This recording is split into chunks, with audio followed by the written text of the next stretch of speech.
tap in. Tap in. I'm Karita Parks, founder of Double Take Sports, also a Washington football team insider for the 3-point conversion. And I'm doing something new this year. And I'm going to start off with an NFL preview of the Washington versus Eagles matchup week 1 because NFL is back. And I'm here with a guest, a good friend of mine. I've been on his show a couple times, Mr. Wole.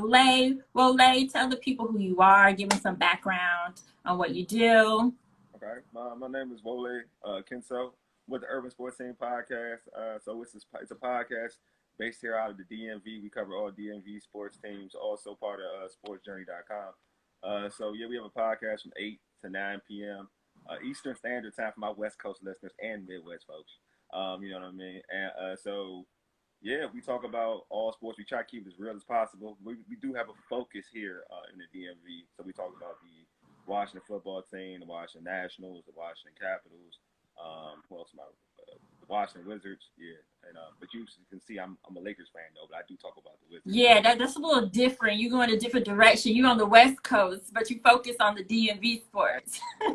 My Lakers fans, we ended the series tonight, so FYI, you know what I mean, we doing big things. But also, we do have a podcast on Fox Sports Radio 1340 AM, 96.9 FM. We have a podcast called All Skins Everything, where we pretty much talk about all Washington football team topics, and so that's totally Washington football team. So you can subscribe to all these podcasts on iTunes, Google Play, Spotify, Stitcher, whatever whatever podcast platforms you prefer. It's great content, so make sure that you tune in. And Wole, I'm gonna ask you to speak up a little bit, but let's jump right into previewing Washington's first game under Ron Rivera. Like, we're entering a new era, and we've been talking about it all off season, but now we're gonna see it come together. Like, what are you looking forward to? What do you expect under his system? I expect for this team to be more aggressive defensively. I think they'll be well prepared under Ron Rivera. Ron Rivera is a guy that you've seen in Carolina, that his teams are prepared, they're ready to play, they're going to play with fight, they're going to play with passion. I think for years that we haven't seen this team play with the same amount of passion. Definitely they didn't seem prepared for under the past regime. But I think with Rivera, this team will be more aggressive, they'll be more prepared. You'll see a better product on the defensive side of the football field with Ron Rivera and Jack Del Rio. And I think that you'll see more belief in some of the younger players like Dwayne Haskins. So you'll see that with Ron Rivera. Yeah, I definitely agree with that. You brought up the point about the young players, and I thought one of the great things about bringing him in as the head coach is he had that balance of being someone who could discipline, but also he can get along with those young players, and I think they need that balance. I think they know not to play with Ron Rivera, and that's exactly what they needed, and it's definitely different from what we had in the past. Now, we didn't have a chance to talk about this, but I do want to bring up Ron Rivera's cancer diagnosis. How do you think, like, as the season goes on, do you feel like that will start to impact his ability to be involved? What do you think when it comes to that? I think, to me, health is more important than anything. I've had a friend who passed from cancer. So to me, the value of it is like, you'll take care of your life first. You know what I mean? So he does have a plan in place where Jack Del Rio would probably be the interim head coach. Once he's going through treatment or whatever. And we've seen Jack Del Rio coach the Raiders, Jacksonville Jaguars, and he's done well with those organizations in terms of getting his teams to the postseason. So he's done that with Jack Del Rio. So he does have a coach, a coach as a backup plan that can help this team out to go forward. But for him personally, I feel like he shouldn't have any rush into this situation. If he's not feeling well because of chemo and other types of treatment, dude, sit it out. It's not worth it. Life comes first. You have a family to worry about. You don't want to put the stress of an NFL season on him. And this is a different season anyway with COVID-19 and how that's out there. How with his already weakened immune system, what COVID can probably do to his body. So for me, personally, I would like for him to sit the season out. But he's a competitor, so I get it. I did. Yeah, that was my concern too. Was more so with COVID. Like, if this was a different kind of season, I think he would probably battle through it more and try to be out there. But I'm with you with COVID. Having that weakened immune system is a big, big issue. We know that puts people more vulnerable. So I'm just hoping, like you said, he takes care of himself. Luckily, he does have a Jack Del Rio, right? Because a lot of times, coaches as their backup, they don't have someone with that coaching experience. Mm-hmm. But he has that experience, so no, I think that works out. That's why it works out, because even Jack Del Rio may be better than Jay Gruden, a coach they had last season. So shade.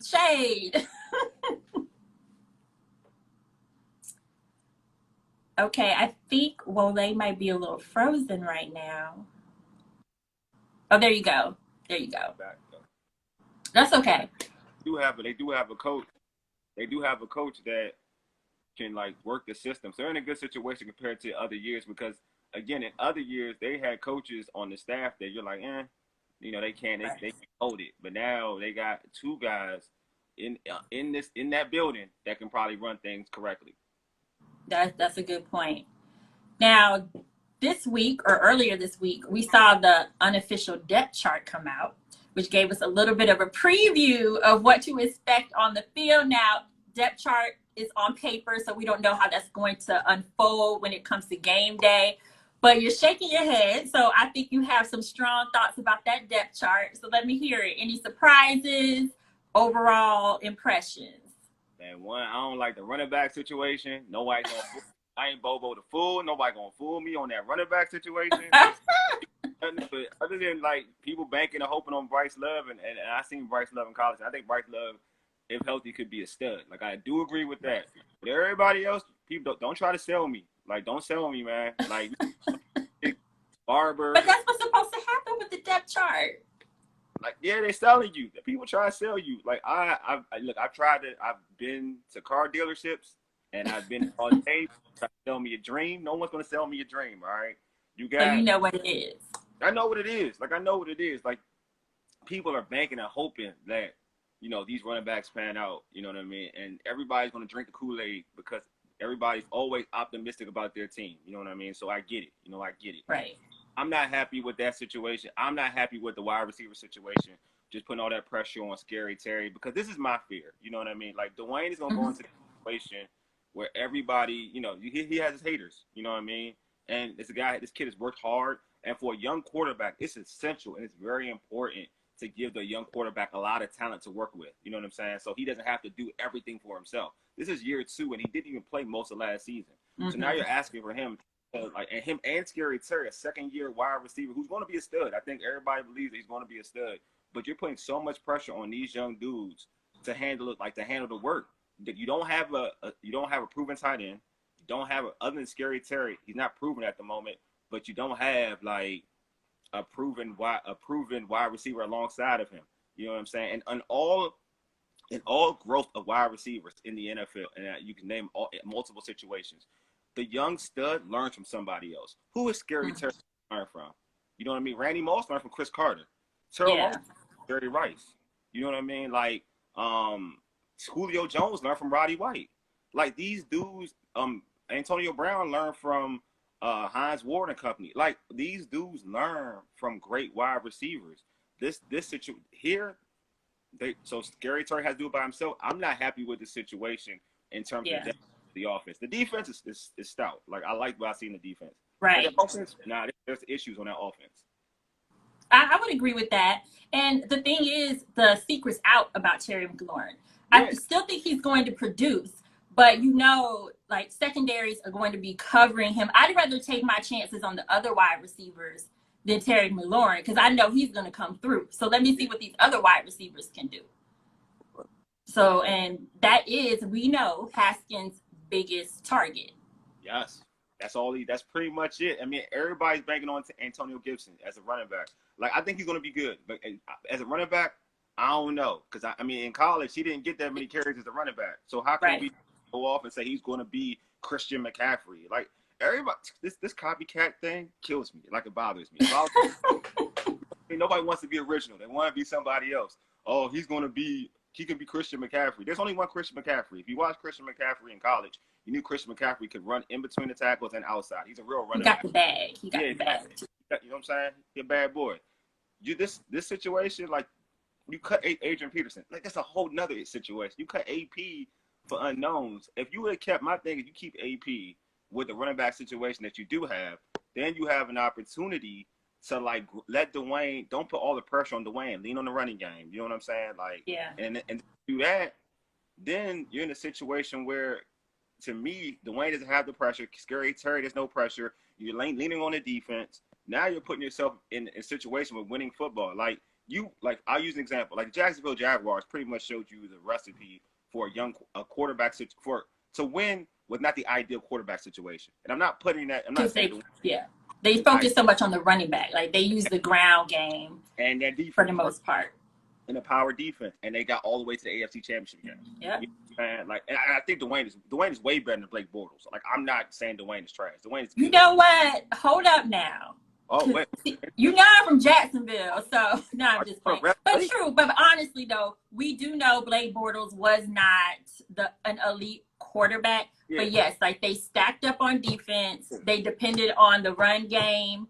And like you said, it got them all the way to the AFC Championship. All he had to really do was be a game manager and not turn over the ball. Exactly. And you had a running game. You had Yeldon. You had Fournette. You had you rocked it.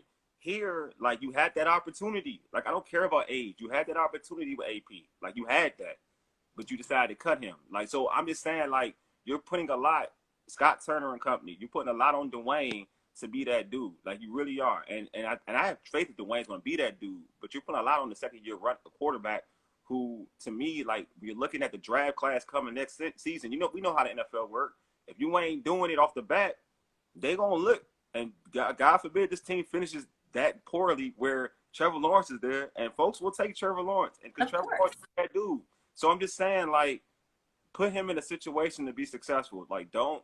Like, you're giving him a bunch of question marks. That's what it is. On that offensive side of the ball, there's a bunch of question marks. Yeah. When you look at running back, you don't say, oh, this dude gonna fry. You don't say that. You say, if this happens, this person, they can do well. Look at the tight end situation. They got Logan as their starting tight end. You're like, if Logan can do this, Dwayne will look good. Logan's not a guarantee. The offense is definitely unproven. Like, it's just a lot of young talent. And I mean, and that takes me to the offense. So against the Eagles, Dwayne Haskins, like we said, he's coming out pretty much with a fresh offense for the most part. I mean, he still has on the line, there's still familiar faces like Morgan Moses. Yeah. But how do you expect him to perform week one? I mean, considering the fact that the Eagles' defensive line is stout. Really? Right. Like, that's my question. To me, that's the thing that bothers me. Obviously, that offensive line situation. There's no complaining about Trent Williams anymore. Trent Williams is San Francisco. Morgan Moses is the right tackle, left tackle situation. They're going with Jerron Christian. The only given to me in that situation right now is Brandon Sheriff. That's the given dude. That's the dude that you expect. Consistency, yeah. You expect to play well. Fletcher Cox is coming to town with the Philadelphia Eagles. And that's a problem, man. That's what I'm saying. So you just hope that the quick game is something that they can rely on. And it seems like that's what they're going with. And if you look at Dwayne from his time in Ohio State, this is something that he's done well. You know what I mean? The quick game in terms of throwing, screens and throwing, quick passes to his wide receivers and running backs. He did this in Ohio State. So this is the cool thing is that this offense is geared for Dwayne Haskins to excel, which was different from last season. This right. Dwayne. It's all about having the talent to kind of make it rock. But the question will be, will Dwayne have enough time, even in the quick game, to find his targets? Because the Eagles' their front seven brings pressure and won't get you back and let you carve them up. So hopefully Scott Turner devises a plan to have Dwayne, ground free, put that way, because the grass is going to hurt. It's going to hurt a lot. And the Eagles defense, I mean, they were ranked, I think, by PFF as number 2. Like, their defensive line, not necessarily their defense, but their defensive line. And I think my biggest concern is also, Dwayne Haskins in a new system that is geared for him, but there was no preseason. Problem. So, he's coming into this game pretty much this is his preseason. I think the first couple of games. So I believe in Haskins. I've always said that. I just think I could be wrong, but I do think the first couple games are going to be a little bit of a struggle on the offensive side of the ball. Yeah. No, I think so. I think so. I think Dwayne. I mean, we all believe in Dwayne. I think Dwayne is going to, and I've seen Dwayne play because I watched. I'm a Michigan football fan in college football, and I watched him play. And Dwayne is going to be good. Dwayne is super talented. Like that's the truth. All the hate that he was getting, I didn't get it because you look at Dwayne. I didn't get that either because he was like progressing as the season went. So I'm just like, it wasn't like he was digressing. Like he was getting better and better. So that confused me too. And that's the thing. Dwayne gets better. He's intelligent. I think people, whatever reason they want to go with, but Dwayne is very intelligent in terms of reading defenses and understands football. He has all the football IQ that you need to play that position, and he has the skill set. So he's going to. It's going to be growing pains. Obviously, you know what I mean. Still young. Like Peyton Manning had growing pains in year 2. He wasn't the Peyton Manning that we've seen in terms of Hall of Fame career. He was good year 2, but not to what we've seen to the degree of what he turned out to be. So like once Dwayne gets situated and he's comfortable, and I think he will be comfortable in the Eagles game. I think one thing it is just a preseason game for both teams. So the Eagles don't know what to go off of really for what this team's going to do offensively. The question is going to be after when game 3, game 4, when people have tape on what this offense is going to do. That's going to be the learning curve for Dwayne because he's going to have to adjust to how these defenses adjusted to the new offense.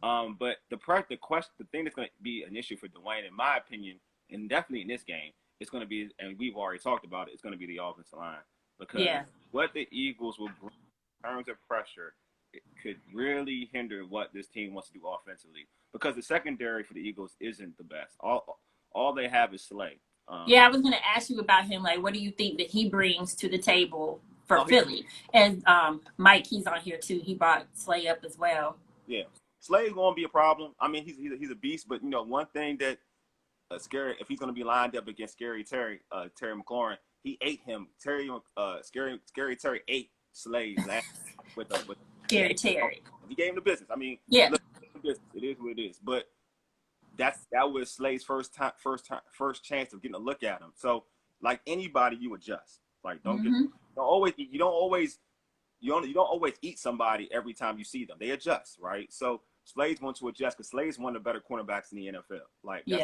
one of the better cornerbacks in the NFL. So it's going to get to a point where we mentioned this. What are the other wide receivers going to do? We can't just bank on Scary Terry doing the same thing he did to Slay last season. All right, it's about what are the others going to do? And they get open, but they got to get open quick though. Karita, they got to get open quick. Right. Pressure's going to be there. They got to get open quick. The pressure will definitely be there, and like to your point, they're going to have to step up. Yeah. Like I said earlier, I do believe Terry McLaurin is still going to produce this year and have another good year. But people, you're going to see more cornerbacks. You're going to see the secondary focus on him more this season. So, it'll be interesting to see how the other wide receivers step up. And someone else you brought up earlier, Jaron Christian, taking over left tackle. No Trent Williams. Trent Williams said bye. He's in San Francisco. He's like, I'm going to the team that went to the Super Bowl last year. Yeah. How do you think he's going to fare in that position? And we haven't seen too much from him, so I personally don't know if I know what to expect. Oh yeah. I mean, from all reports, he's looked good, right? Improved. I'm not into reports, so I'm gonna hold you. That's what I was gonna say. I haven't seen with my own eyes though. Well, I'm gonna tell you what I've seen with my own eyes in the past. You know what I mean? I like, when you are a left tackle, you like to see meanness, or an offensive lineman. When you view a left offensive lineman, like a left tackle or whatever position within the offensive line, you like to see meanness. You like to see physicality.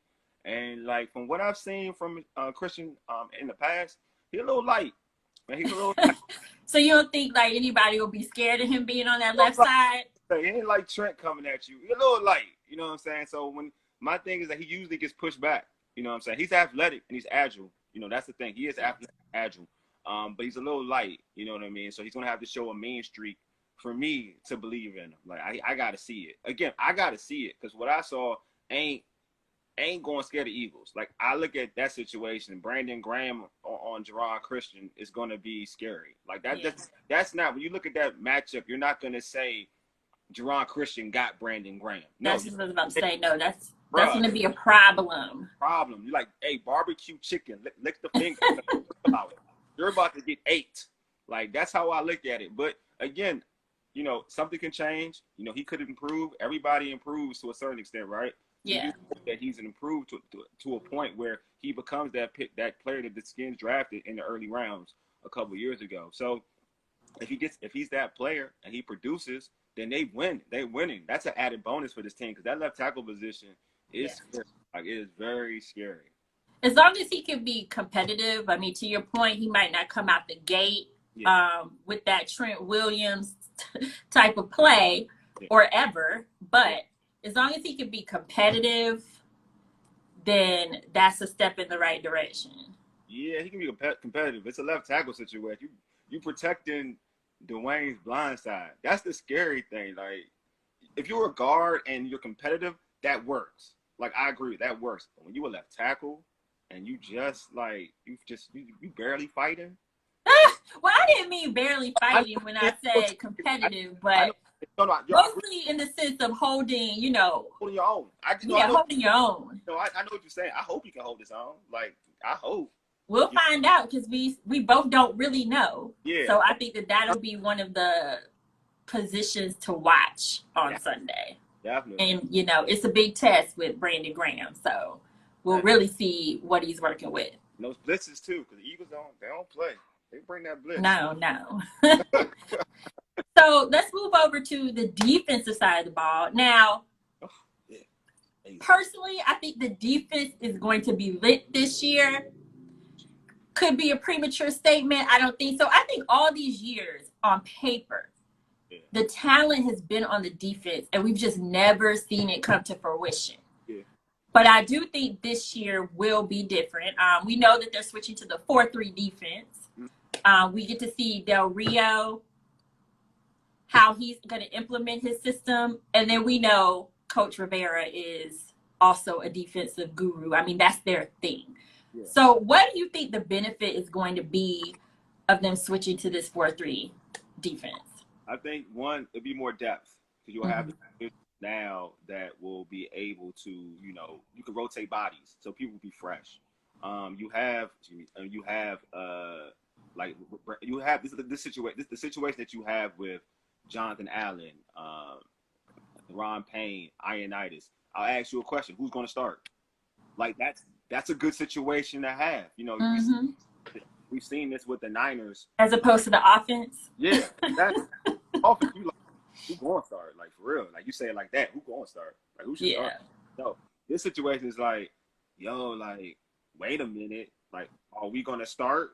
Like, Jonathan Allen and Payne go with the Bama wall, but Ioannidis has been a Pro Bowl candidate for the last couple seasons. Yeah. Like, is he going to start? And then you see the depth chart, and Ioannidis isn't starting. So now it's like, this defense is so deep in the 4-3 in terms of the interior, and we didn't talk about the bad boy known as Chase Young, the Predator. So you had the Predator, Montez Sweat starting now, playing his right position. He won't probably be in coverage like he was last season. It's scary. It really is scary. It goes to, like, I know a lot of, people outside this area, like, says they think that Washington football fans are exaggerating when they say, like, hey, this defensive line could be like the Niners.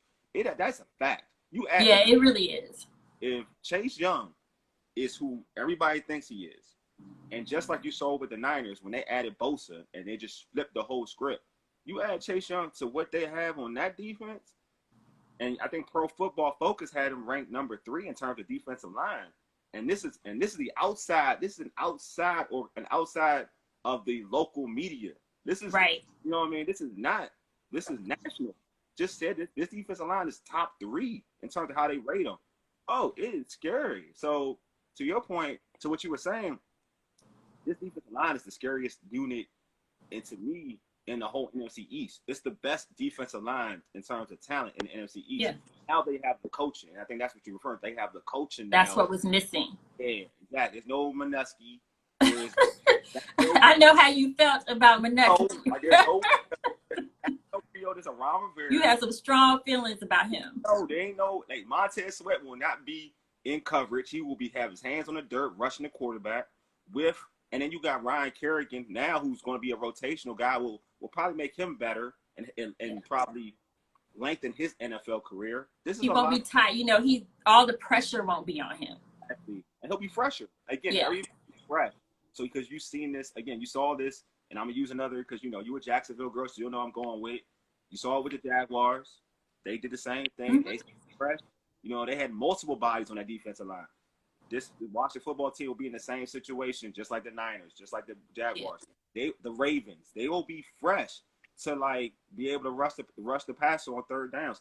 This defense can make everybody better. Like everybody on terms of the secondary, the linebackers, everybody better. That's what I'm excited about. I'm just excited to see this defensive line like really be what they've always been on paper. Because I do believe, and like you said, adding Chase Young, I mean, that just brings a different dynamic. I have seen some of what he's done in practice, and like in practice, he's a dog. So imagine how he's going to be on the field in game time situations, a dog. And I'm looking forward to it. It's elite because I watched him Ohio State. You got a game plan for him. Like you do, you really got a game plan for him. And he was always, and he's better. And again, want people to understand this. He was better than Bosa. Like he's a better prospect than Bosa. And Bosa is a dog. This dude is scary. You add that, him and Montez Sweat on the outside.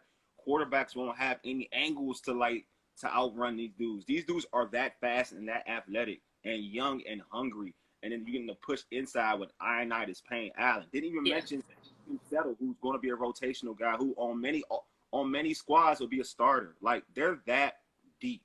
And then you add now the question mark is the linebacker situation. It's and the safety playing alongside Landon Collins, but it's a dangerous unit because if they're getting pressure, like I said earlier, everybody is better off of that alone.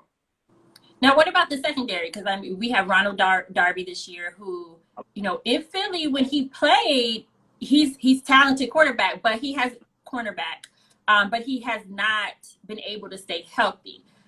What do you think he can add as long as he stays healthy? What do you think he adds to the secondary? I think you got a guy who's a playmaker who competes if he's healthy. In Buffalo, he was very successful in Buffalo as a rookie and a young player. And you got the defensive line. So he doesn't have to, stay out there on the island.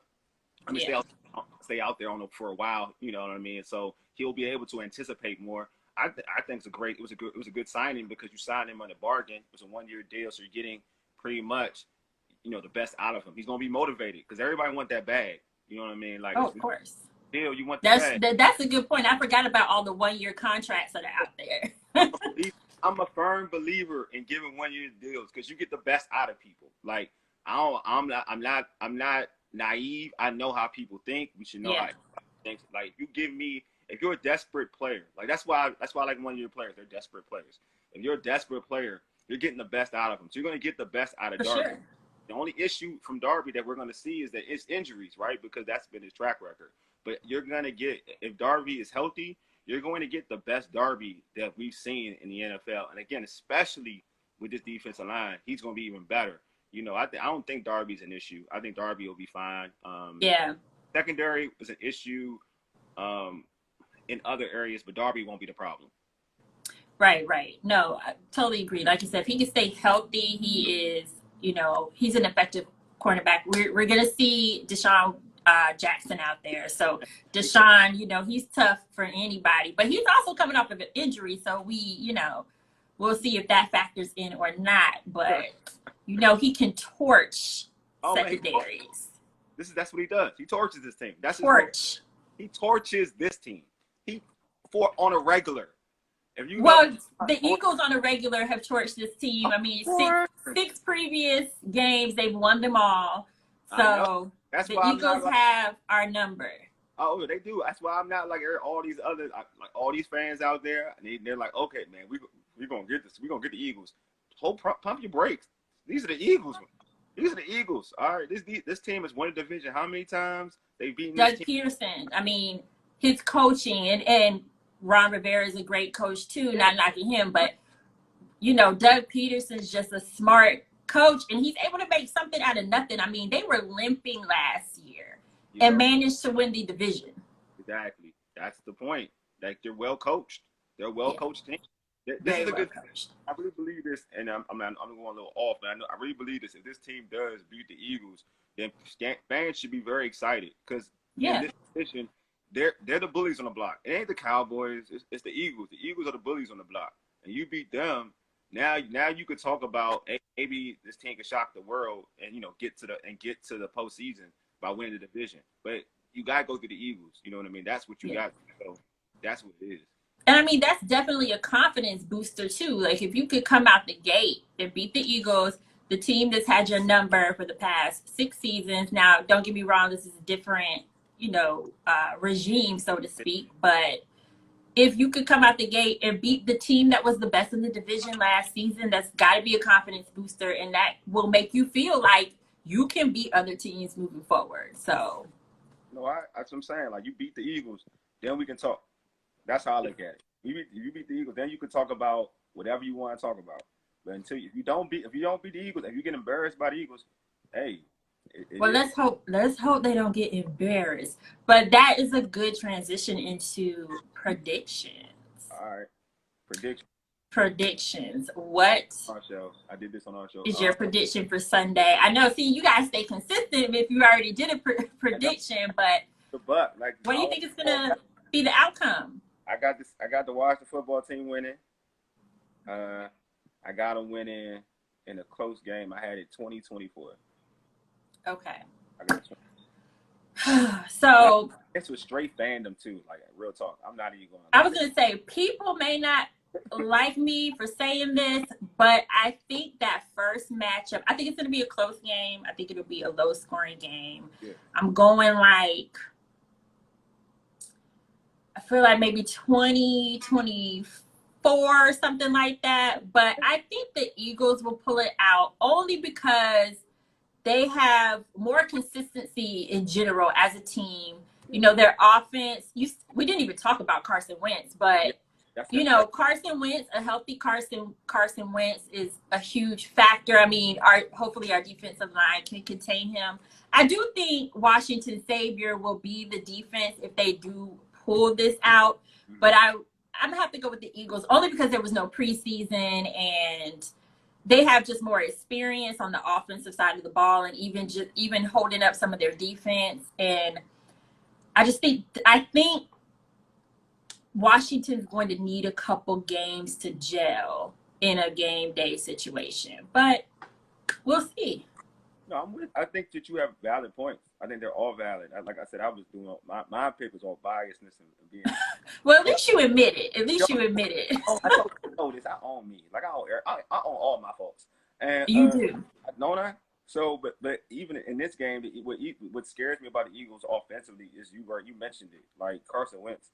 I think Carson Wentz is coming back. Last year, he wasn't 110% healthy. He's just coming back from an injury. And anybody who's ever been hurt with your knee or whatnot, it takes you not that year you come back, but the following season to come back after that.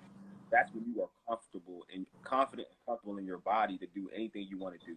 So you're going to get the real Carson Wentz, whatever that is, this season. You're going to get the real Carson Wentz. Right. This Eagles team has a bunch of speed on that offensive side of the ball. You mentioned Deshaun Jackson. They drafted a kid who ran like a 4.3, 4.2. Like they're just fast. They're fast everywhere. So this Eagles team is dangerous. They definitely are. And DJ mentioned that Carson's missing some key pieces on offense. Yeah. Do you think that will factor in on Sunday?